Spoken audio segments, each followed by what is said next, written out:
자, 그러면 뭐 미국 증시를 토대로 해서 국내 증시는 어떻게 될지는 저희가 말미에 한번 얘기를 해보도록 하겠고, 미국에서 우리나라 건너기 전에 중국 잠깐 좀 들리겠습니다. 네. 중국은 워낙 여기는 경기 부양책이 세게 나오고 이번에는 진짜 의지가 있는 것 같다. 올해 초 뭐 작년까지만 하더라도 부양책 찔끔찔끔 나오면 근데 중국 정부는 의지가 없어 라고 생각을 했는데 이번에는 좀 의지가 있는 것 같거든요. 부양책 내용들 보면 좀 어떻게 보셨습니까, 박사님께서는? 조금 이제 경기가 더 악화될 경우에 중국의 공산당에 대한 국민들의 불만 이런 것들이 너무 증폭돼서 네, 표출돼서 어수선한 사회 문제까지 우려하는 그런 상황에서 경기 부양책을 쓰지 않으면 안 되는 코너에 몰리지 않았을까. 맞아요. 네. 모든 사람들이 보고 있고요. 저도 그런 차원에서 본다면 이번에는 그래도 GDP에 적어도 한 6% 내지 7% 이상은 네. 특별제를 발행해서 재정 투용자를 하지 않을까. 네. 지금 중국의 GDP가 한 20조 달러 가까이 되니까요. 네. 대략 한 8천억 위안, 네.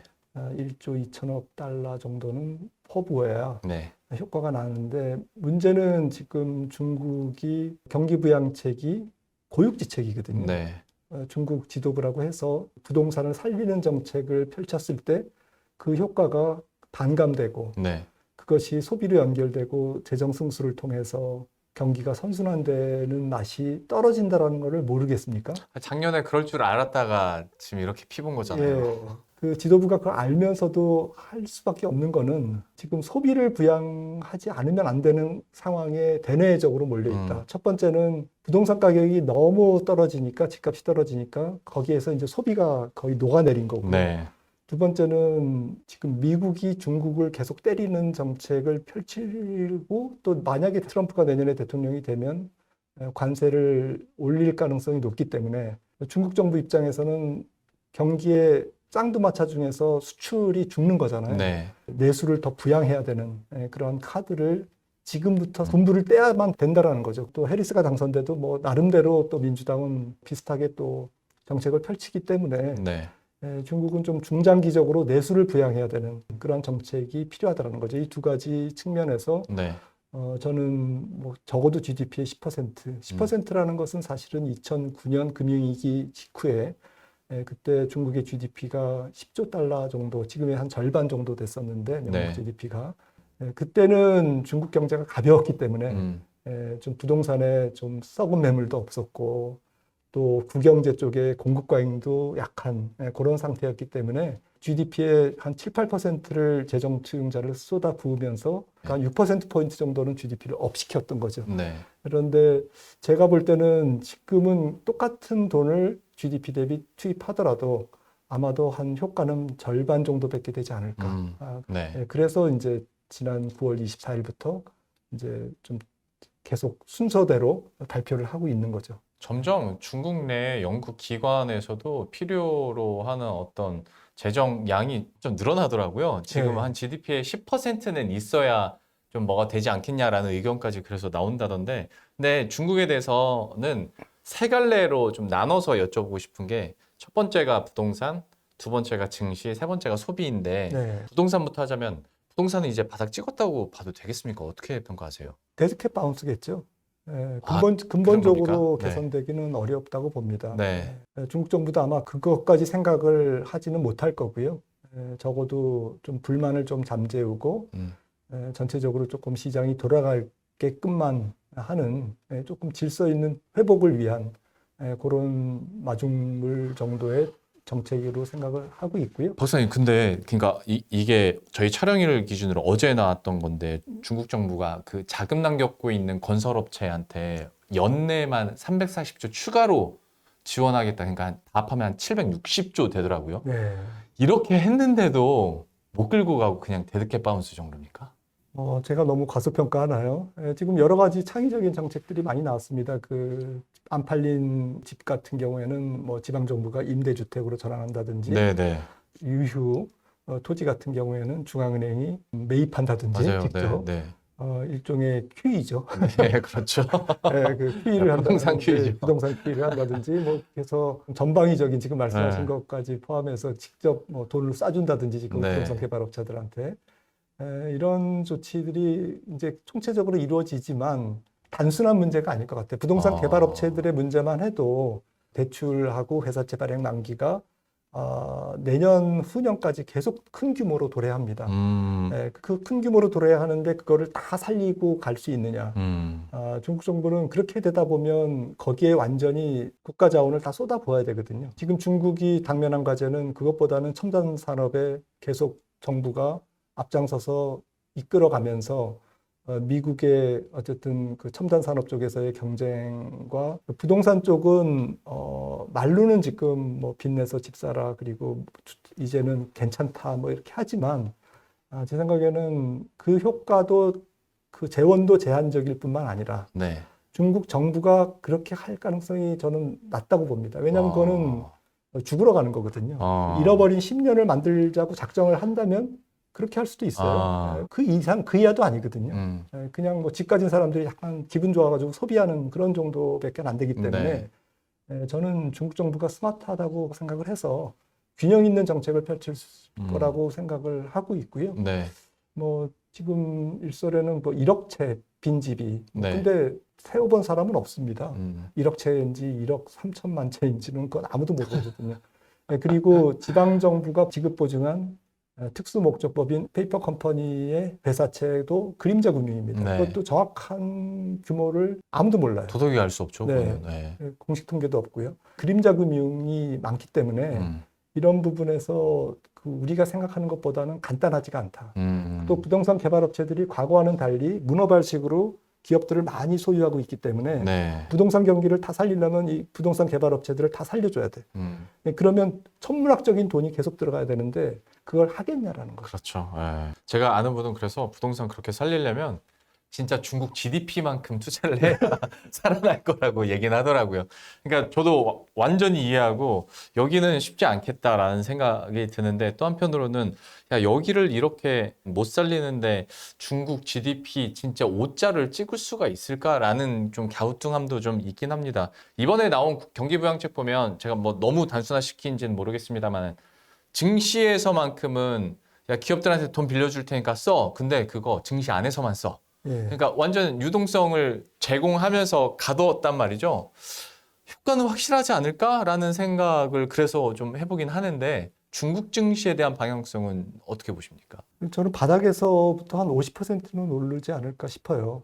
지금 뭐 한 30% 남짓 올랐다가 한 오름폭의 좀 절반 정도 그랬죠. 또 이제 반납했는데 결론적으로는 저는 뭐 바닥에서 한 그 정도는 오르지 않을까. 그러니까 중국의 내국인들이 어떻게 대응하는지가 좀 중요한데 네. 아마 내국인들이 열광하도록 유도할 것 같아요. 아, 내국인들이 열광하도록 유도한다? 그래서 어떤 측면에서? 말씀하셨듯이 뭐 지금 9월 25일 날 나온 게 이제 8천억 위안을 기관 투자가들하고 또 기업에게 제공하면서 주식 사라. 네. 소위 이제 증안기금을 이제 만들어서 네. 주식 매수를 이제 독려하고 아마 이쪽으로 계속 주식을 인위적으로 올리려고 하는 주가를 올려야 또 기업들의 자금도 숨통이 트이고 네.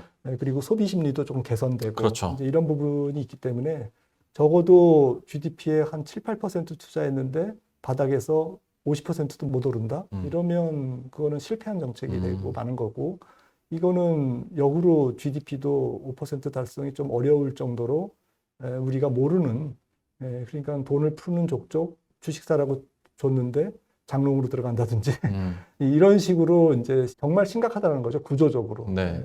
외국인들은 이제 지금 반반으로 갈려 있습니다. 워낙 2009년에 한번 당했고 2015년에도 성광통 후광통 할 때 좀 당했거든요.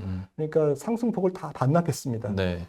그리고 나중에 결과적으로 보니까 뭐 외국인들 조금 들어오세요 해놓고 거기다 떼고 때렸거든요. 네. 유상증자도 하고 뭐 맞아요. 이러면서 이제 물량 공급을 하면서 결국에는 뭐 조금 이용하려고 했던 거기 때문에 중국 들어가지 말라고 하는 파와 그래도 들어가야 된다라고 하는 파가 지금 월가에서도 좀 갈리고 있다고 하더라고요. 네. 어느 쪽이 맞을지는 모르겠지만 제 생각에는 너무 폄하할 필요도 없고 결국에는 휘발성 정책이 될 거라는 것은 누구도 부인할 수 없다라는 거죠. 이게 지속 가능하긴 힘들죠. 네, 그리고 두 번의 사례가 있었기 때문에 2009년, 2015년 결국에는 이게 지속적으로 경기와 주식시장의 트렌드를 바꾸는 그러한 정책은 안 될 거다라는 것을 사람들이 알고 있기 때문에 한 번 속지 두 번 속냐? 그래서 한 세 번째 이번에 비슷한 정책은 효과가 조금 낮을 것은 분명합니다만은 그럼에도 불구하고 돈의 힘은 있기 때문에 네, 정부에 대항할 필요는 없지 않을까.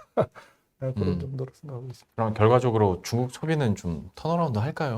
네, 저는 조금 턴어라운드 할 것 같습니다. 네, 그래서 우격 다짐으로 턴어라운드 시키는 그래서 뭐 그냥 5% 성장을 맞추는 거죠. 뭐 사실은 5% 성장 시키는 거네요. 네. 네.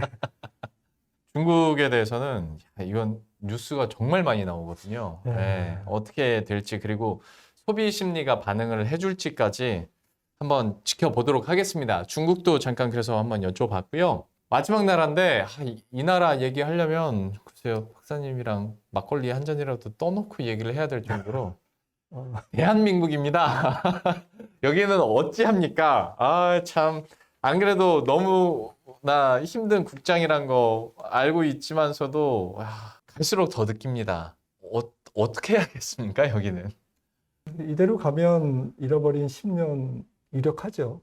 그러니까요. 지금 주식시장은 그걸 반영하고 있다고 보고요. 네. 단기적으로는 이제 삼성전자의 실적 문제와 우리나라 기업들의 이제 실력에 대한 네. 의구심, 네.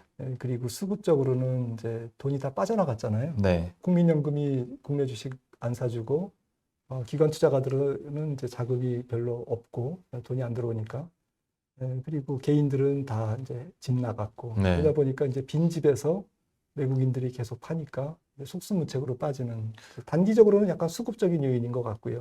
그러다 보니까 요즘에 어떤 선물 시장에서의 외국인 어떤 변동성이나 매수매도 이 변동폭이 상당하더라고요. 그러니까 외국인들 중에는 뭐 또 장난치기 좋아하는 뭐 외국인도 있기 때문에 지금 시점에서는 좀 단기적인 수급, 그다음에 중장기적으로 주식회사 대한민국에 대한 약간의 어두운 그림자. 네. 그게 조금 문제인 것 같은데 어두운 그림자는 사실은 어제 오늘 얘기가 아니고 차트를 한번 보시면은 코스피와 뭐 나스닥, S&P의 이제 차이인데요. 2009년 금융위기 이후를 100으로 봤을 때 나스닥은 이제 12배 올랐고 S&P는 7배 가까이 올랐고 코스피는 한 2배 정도 올랐는데요. 우리 이미 마음속으로 체감하고 있는데 굳이 또 지표로 확인 사살까지. 근데 사실은 그 2015년까지는 그래도 큰 차이가 안 났고 2015년부터 조금 그 벌어진 거를 좀 주목할 필요가 있습니다. 2015년 이후에 어떤 일이 있었냐면은 우리나라 수출 증가율이 경제 성장률을 끌고 가지 못했고 우리나라 수출 증가율이 OECD 평균 수출 증가율을 이기지 못했어요. 그러니까 우리나라 수출 증가율이 둔화됐다라는 거죠. 그러니까 기본은 했지만 둔화됐다. 왜 그런 일이 생겼냐? 중국이 쫓아왔다. 그다음에 선진국이 하이엔드 쪽에서는 우리나라를 조금 옥죄어 왔다. 넛크래커가 됐다. 그리고 중국이 명목 경제 성장률이 현격하게 2015년부터 둔화됐다. 그래서 레거시 산업, 소재, 부품 쪽에서 중국향 수출이 많이 줄었다. 전체적인 석유화학이라든지 철강, 심지어는 잘 나가는 자동차까지도 판매 대수, 판매 물량 이런 것들이 정체되기 시작한 게 2014년, 15년부터입니다. 그러면서 우리나라는 사실은 10년 전부터 수출이 고장나기 시작했다. 그 사이에 중국의 특수도 있었고 2017년에 반도체 슈퍼사이클도 있었지만 그거는 잠깐 왔다 갔다 하는 거고 구조적으로 우리나라 전체적인 수출의 엔진이 좀 식었다. 그 상태에서 그나마 버티고 있었던 게 반도체였는데 삼성전자였는데 외국인들이 1등에서 추락하는 거 아니야? 뭔가 성장 비전을 제시 안 하네? 뭐 이런 거에 대한 회의감으로 던지기 시작한 거죠. 그렇죠. 그런데 물론 이제 저는 과장된 면도 있다고 봅니다. 아무튼 지금 말씀드리는 거는 좀 구조적인 면이 다분히 있다라는 거죠. 이 지표 보다 보니까 참 꾸준하다라는 생각 드네요.